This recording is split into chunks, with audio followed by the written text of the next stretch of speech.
The whole room laughed when I walked in. The auctioneer had announced me with the polite indifference of a man reading the weight of a bag of grain. Healer's apprentice. Plain. Unbonded. Unranked. Property of the Sable Temple. Transferred for outstanding debt to the auction house of the Glassmere provinces. I had been told to walk to the centre of the floor, to turn once, and to keep my eyes lowered. I did the first two. I did not do the third. I had been told also to expect the laughter. Plain Omegas always drew laughter at the spring auction. The Glassmere men came here to buy mates with curves and hair and colour, and I had none of those. I was 21 years old and underfed by a year and a half of temple grain, and I knew exactly what I looked like in the bidding lights. I had put my own hair up that morning. I had not bothered to soften it. The room laughed. The beater of the Iron Reach was leaning against the railing of the high gallery with his arms folded. I noticed him because the lamps were arranged to make the noble seats glow, and his armour caught the light in a way the merchant tables did not. He leaned over to the man beside him, said something I could not hear, and laughed too. The man beside him did not laugh. The man beside him stood up. He stood up so slowly that no one noticed at first. He was tall enough that his rising changed the geometry of the gallery, and the beater turned to him and started to say something, and then stopped saying it, because the Alpha King of the Iron Reach had gone the colour of struck bone and was no longer breathing. I watched him do it. I watched him not breathe. I watched the beater's smile fall off his face and the gallery go quiet in pieces, the way a forest goes quiet in pieces when something larger has walked in. The auctioneer cleared his throat and read the opening price, and the Alpha King of the Iron Reach, without looking away from me, and without taking the breath he had been refusing for I did not know how long, raised one finger and bid 4 times the opening sum. The room stopped laughing. I should explain something before this gets harder. I had been at the Sable Temple for 12 years. I had been brought in as a child, sole survivor of a border raid the priestesses spoke of only in hushed circles, and I had been given a clean shift and a bowl of broth, and a name that was not the one I came in with. The name I came in with had burned. The temple had given me Linnea, and I had answered to it for so long that I had nearly forgotten the other one. I was a healer's apprentice because I had a hand for it. I was an Omega because my body had told the temple healers so when I was 16. I was unbonded because the temple did not contract its own to outsiders unless coin demanded. This year, coin had demanded. I had walked the 3 days from the temple to the Glassmere auction house, with 2 priestesses and a boy who carried my pack. The head priestess had told me, with a kindness she did not often show me, that marriage was perhaps not for me. I had nodded. I had not expected the King of the Iron Reach to be at a Glassmere spring auction. The Iron Reach was 400 miles north. The Iron Reach had no commerce with the Glassmere provinces, and had not had any in living memory. There should not, by any rational accounting, have been an Alpha King in the gallery to bid on me at all. The auctioneer, who was a professional, recovered from the 4 times bid in 3 seconds. 400 crowns from the gentleman in the gallery. Do I hear? 500, said a woman's voice from the far balcony. I looked up. She was standing in the box reserved for the auction house family, Lady Vasher of Glassmere. I had been told her name on the way in. Her father owned the auction house, and she ran the floor. And she was beautiful in a way that cost a great deal of money to maintain. And she was looking at the Alpha King of the Iron Reach the way a hawk looks at another hawk. 600, the king said. 8, said Lady Vasher. 1,000, said the king. The room made a small sound. 1,000 crowns was the price of a noble war horse. 1,000 crowns was the price of a small parcel of useful land. 1,000 crowns was, by any sane measure, not what one paid for a plain omega out of a debt-bound temple. The room knew this. The room was trying to understand what it was watching. I knew what it was watching. I had watched him not breathe. He had recognized me. I did not know how. I had never set eyes on the Alpha King of the Iron Reach in my life, and yet he had stood up at the sight of me and stopped breathing, as if the air had been removed from the room. And Lady Vasher, who had not stopped paying attention, had decided that whatever was happening would not happen on her floor. 1,200, she said. 15, he said. He had not raised his voice. He had not looked at her. He had not, in fact, looked away from me since I had walked in. I felt the floor under my feet very precisely. I felt the weight of my hair gathered at the back of my neck.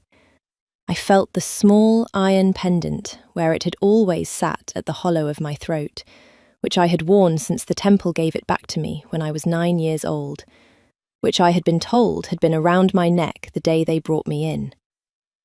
The pendant was warm. I had not known it could be warm. Lady Vasher stopped at 2,000. The Alpha King bid 2,001. The auctioneer, who had run out of professional composure somewhere around 1400, took 2,001, going once, twice, and sold. I was led off the floor. I did not look back at the gallery. I would, I told myself, never look at the gallery again. I was wrong about that. The verification quarters of the Glassmere auction house were a stone wing on the eastern side of the property, where buyers were required to leave their purchases for 30 days while the auction house confirmed health, training, and contract validity. It was a courtesy designed to protect the houses against fraud. It was, Lady Vasher had explained to me with great warmth as I was led to my room, also a courtesy that bound my new owner to 30 days of physical separation. She had said the words new owner with a deliberate weight. The room she gave me was clean and small and had a single window facing the inner courtyard. I sat on the bed when she left and I held the iron pendant in my hand and I waited for it to cool. It did not cool. I had been in the room for an hour when I heard a man's voice in the corridor outside, low and angry and unmistakably accustomed to being obeyed. I went to the door and put my ear to the wood. I am not proud of this. I had been a healer's apprentice for 12 years, and I had been taught to respect closed doors. I did not respect this one. She does not leave this property until the contract clears. The contract clears tonight, my lady, with the King's seal. The contract clears in 30 days by the law of this house. He has paid 2,000 crowns, and he will wait 30 days for what he has paid for, like every other man who has bought from us. There was a silence. The silence had the quality of a man choosing not to break a piece of furniture. I want to see her, he said. You will see her in 30 days. Tonight. In 30 days. I heard him walk away. I heard her stay. I went back to the bed and I held the pendant in my closed hand because it was warm and because I had not understood until that moment that the Alpha King of the Iron Reach was on the other side of that door and that he had recognized me, and that whatever he had recognized was the reason a piece of iron I had worn for 12 years was beginning to wake up. He came that night anyway. Of course he did. He came not through the corridor, but through the inner courtyard, which I had been told no buyer was permitted to enter. I was at the window because I had not been able to make myself lie down, and I saw him in the moonlight before he saw me. He was the kind of tall that made the courtyard look smaller around him. He stopped under my window. He looked up. I opened the window. I should not have. The contract did not allow it. The auction house did not allow it. I opened it anyway because the pendant at my throat was hot enough to feel through the linen of my shift, and because I had questions. He looked up at me and he said, very quietly, "Show me your hand." I held out my left hand into the moonlight. He made a sound. It was not loud. It was the sound of a man absorbing a blow he had been bracing against for 12 years. He closed his eyes for a long moment. When he opened them again, he said, "There is a scar on the back of the wrist. 3 lines, made by a hot iron." I turned my wrist. There were 3 lines. They were old and silver, and I had been told when I was small that I had got them in the fire that took my family. I had stopped looking at them years ago. "Your name," he said, "is not Linnea." "No, my lord." "You do not remember the other one?" "No, my lord." "It was Eleanor," he said, "of the Sable March. You were 9 years old when I carried you out of a burning hall, and you would not let go of the iron mark of your house, and I cut the chain off a dead man's wrist and put it around your neck. I left you at a temple I trusted, because I was 16 years old and bleeding, and I had nowhere else to take you. I have been looking for the temple's records ever since. I had stopped breathing somewhere in the middle of that." He said, "I did not find them. I am sorry." I held the iron pendant in my fist. I felt the heat of it against my palm. I thought about the head priestess of the Sable Temple, who had lit the fire I had been ladled out of, and who had been kind to me without ever once telling me my name had been something else. I thought about 12 years of being plain, of being an apprentice, of being a small white flower in dry country. I thought about a 16-year-old boy carrying a child out of smoke. "I do not remember you," I said. "No, my lord. Do not call me that. I do not know what else to call you." "Roderick." "Roderick," I said. The word felt like nothing. It felt like a stranger's name. I waited for it to feel like anything. It did not, yet. "Why did you bid—" He was silent for a moment. "Because the room laughed," he said, "and because my beater laughed, and because I knew, the moment they did, that I had spent 12 years looking for you, and that I had walked into a Glassmere auction house on a council errand, and my wolf had recognised you before my eyes did. And because, Eleanor of the Sable March, the woman in the gallery wanted you, and I was not going to leave you with her. She does not know who I am. She does not know what you are. I am a plain omega in a debt contract. You are the last living silver blood of the Sable March," he said, "and there are 3 rival packs who would slit each other's throats to own you, and the woman in that gallery is the daughter of one of them. I am not letting her have you." I sat down on the windowsill, because my legs were not going to keep me up. I did not know what a silver blood was. I knew the pendant at my throat was hot. If you have stayed with me this long, stay. I am about to tell you what a silver blood is, and what Lady Vasher did 3 nights later, and what the beater of the Iron Reach said to me when he finally understood what he had laughed at. There are 8 more nights of verification quarters to get through before I am out of that house. Tell me, before it gets harder, where you are listening from, and if her voice is the kind of voice you want to follow into the rest of this, stay with us. There is more. A silver blood, Roderick told me through the open window that first night, before he was driven off by the patrol, was a woman of the old healing lines. The Sable March had bred them for 9 generations. They were the only Lunars in living memory who had been able to mend a rejection wound, the scar an alpha left when he turned away a fated mate. They had been killed almost to extinction. 3 packs had wanted the bloodline gone. A 4th had wanted it for itself. The raid that took my family had not been a raid. It had been an assassination. I had been the only one carried out. He told me this in the 4 minutes he had before the patrol came around the corner. He told me he was not going to wait 30 days, that I was, as of 2001 crowns, the legal property of the Iron Reach, and that this was a circumstance he hated with a specific and personal fury. I told him, dryly, that he could not have hated it more than I did. He stopped at that. He looked up at me.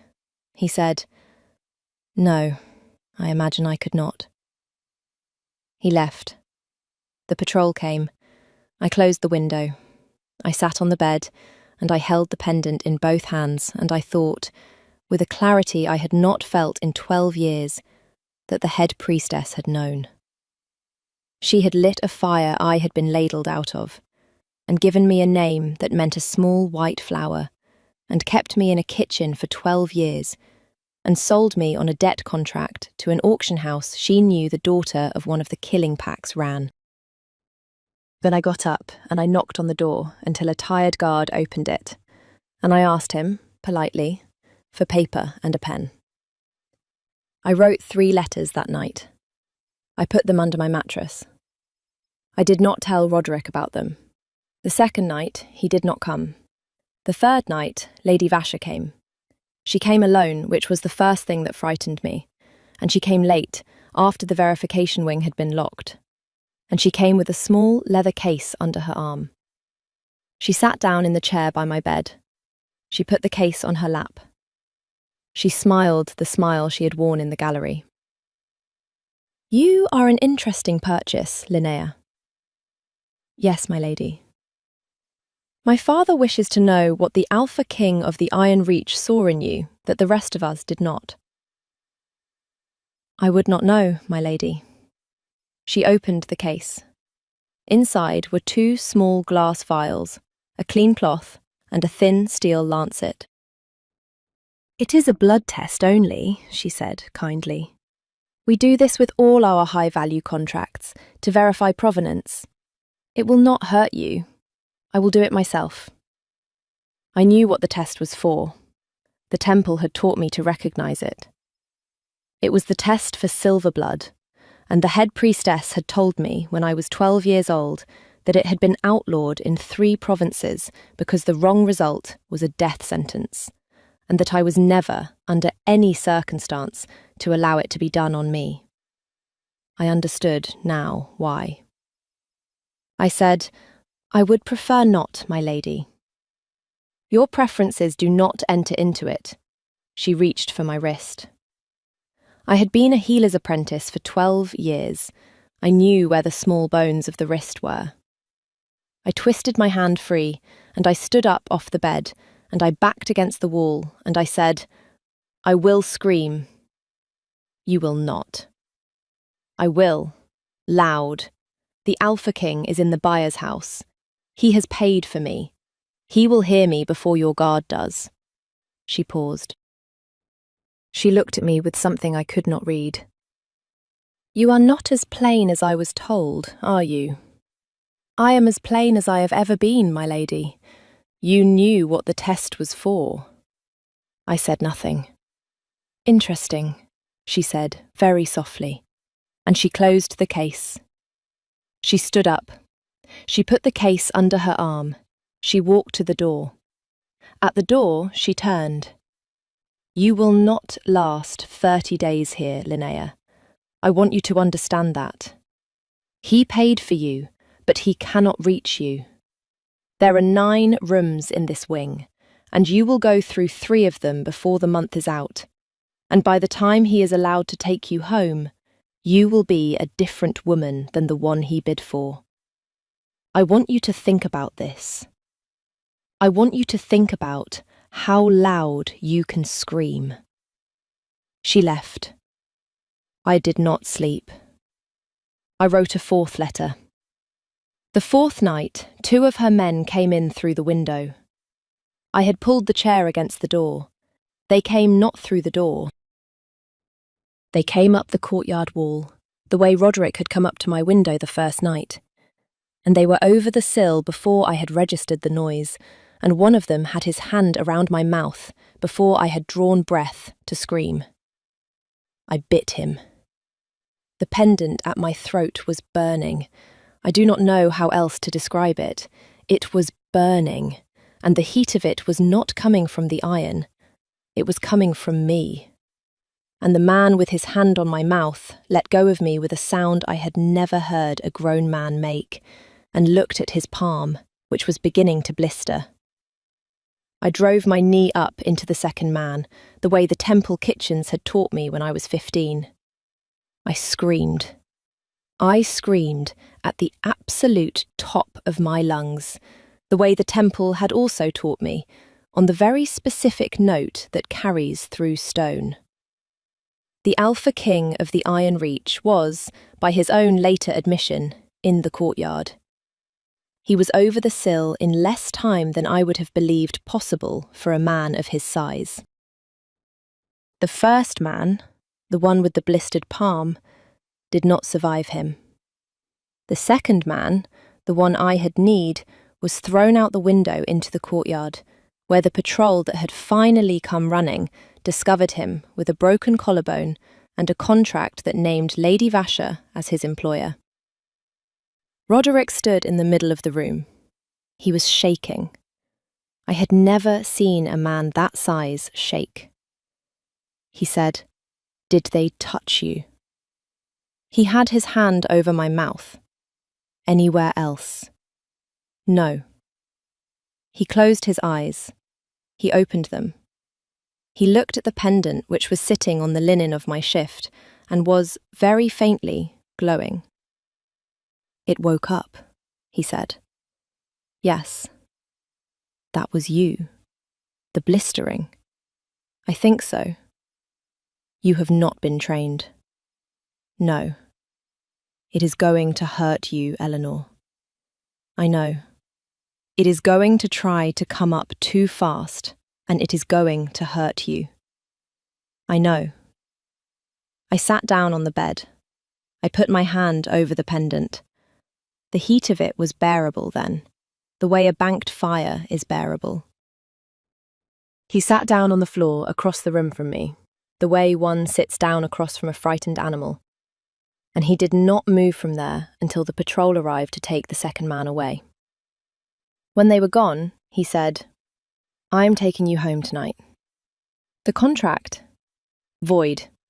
She sent men into a buyer's contracted property. The auction house will rule in my favour by morning. We are not waiting for morning. They will lose face. They have already lost face." "Roderick." He looked up. It was the first time I had used his name without a "my lord" in front of it. I watched it land. He did not say anything for a moment.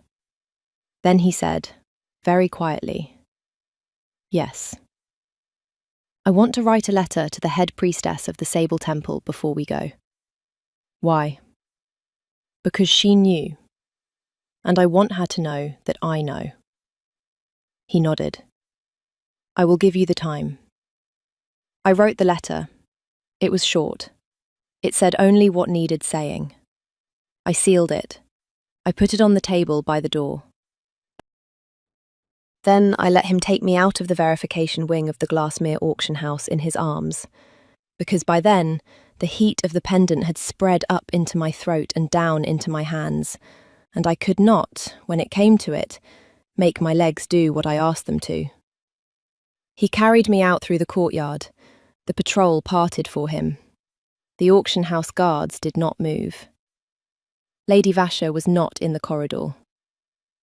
Lady Vasher, I learned later, had left for her father's estate an hour before, by horse, with a small leather case under her arm. She did not get there. The beater of the Iron Reach, who had laughed at me on the first day, was waiting at the gates with 12 men, and he had been given his orders, and he carried them out.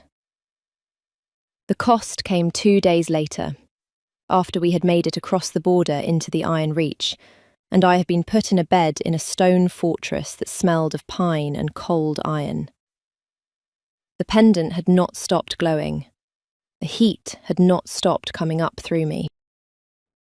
I had been awake for 30 hours, and I had begun to lose feeling in my hands.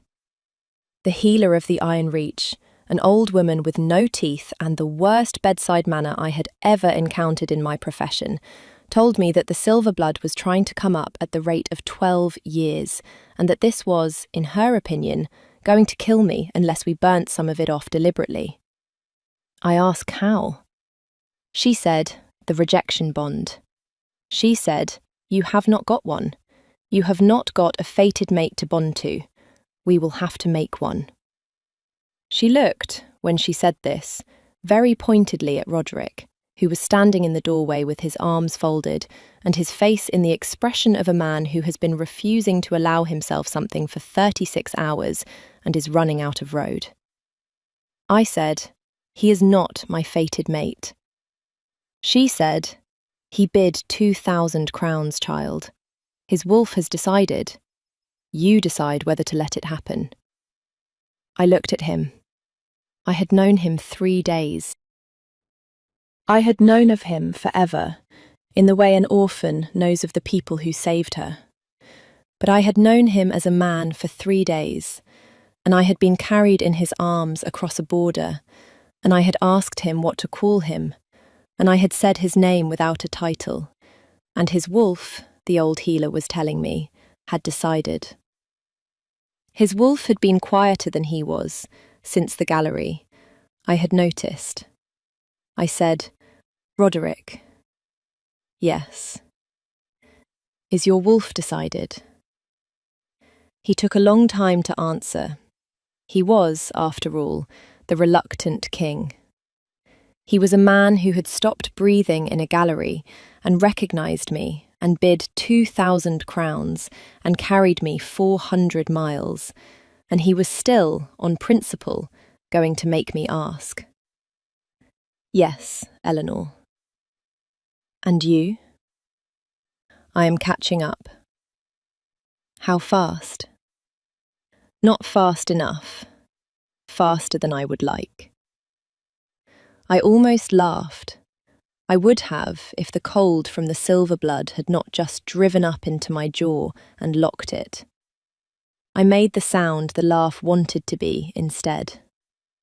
He crossed the room. He sat down on the edge of the bed. He did not touch me yet. He said, If I do this, you understand it cannot be undone. You will be Luna of the Iron Reach. You will be the most hunted woman in the southern provinces for the next year. 3 packs will send killers. The Glassmere auction house will be broken, and Vasha's father will declare a feud. I will spend the next 12 months keeping you alive. That is the offer. It is a poor offer, Roderick. It is the offer I have. And if I say no, then I take you to a holding 3 days from here, where my mother's people will hide you, and I do not see you again. That is also a poor offer. It is the second best one I have. I looked at him. I looked at the man who had been 16 years old in a burning hall, who had cut a chain off a dead man's wrist for a child he did not know, who had been looking for me for 12 years without knowing my name. I thought about the head priestess of the Sable Temple who had lit the fire and named me Linnea. I held out my left hand, the one with the 3 silver lines on the wrist, and I said, Take it. He took it. The bond came up the way the silver blood had been coming up, only faster, and it took the heat out of me, and it took the cold with it, and I felt the seam in my body where the silver blood had been trying to surface knit itself into the seam of him. And I bit down on the inside of my cheek, and I did not look away from his face. He did not look away from mine.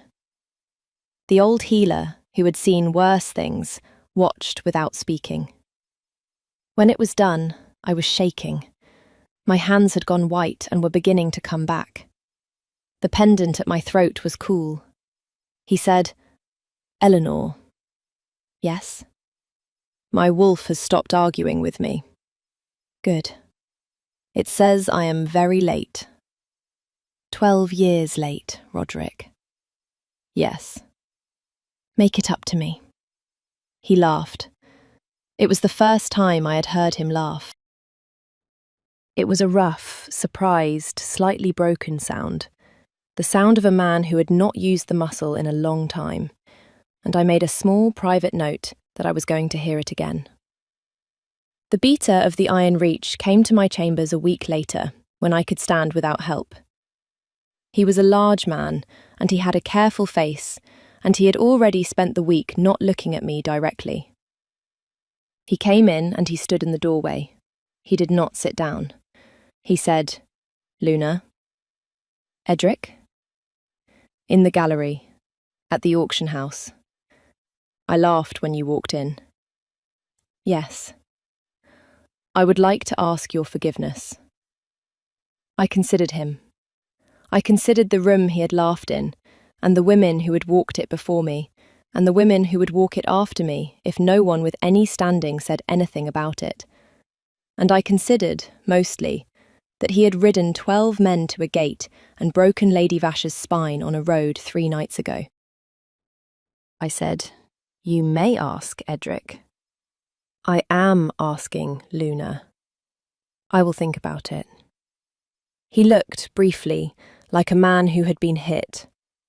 Then he looked, more briefly, like a man who had recognised he was being teased. He bowed his head. "Thank you, Luna." "You are welcome, Edric. Do not laugh again." "No, Luna." He left.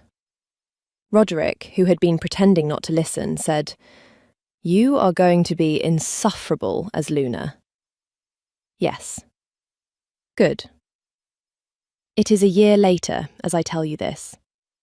I am writing this down in the King's Solar, at the desk that is now half mine, with a fire going and a winter storm coming over the ridge, and a small wolf in a basket by my feet, who is not yet old enough to argue. The Sable Temple was investigated by a tribunal Roderick raised the moment the snow cleared. The head priestess was removed and is in a mountain holding where she cannot sell any more children to debt houses she knows their enemies run. I have not gone to see her. I have not decided whether I will. The Glassmere auction house was broken. Lady Vasha did not survive the road. Her father declared the feud Roderick had told me about, and we ended it 3 months ago, in a way I will tell you about another night. The pendant sits on the desk in front of me. It is cool. It has been cool since the bond, and the silver blood that came up through me that night has settled into the kind of healer's gift the old women of the Sable March used to have, and I have already mended one rejection wound on a young woman the beater brought me from a southern pack, and her gratitude was the first time I cried since the night I walked into the gallery. I am not plain. I never was. The room laughed because the room was wrong. The room is, on average, wrong about most things. Tell me, if you have stayed with me to the end, where you were sitting when the beater laughed. Tell me what you noticed about Roderick before I did. Tell me which line you replayed. And if her voice is the kind of voice you want at the end of a long day, follow her home. There are more of us,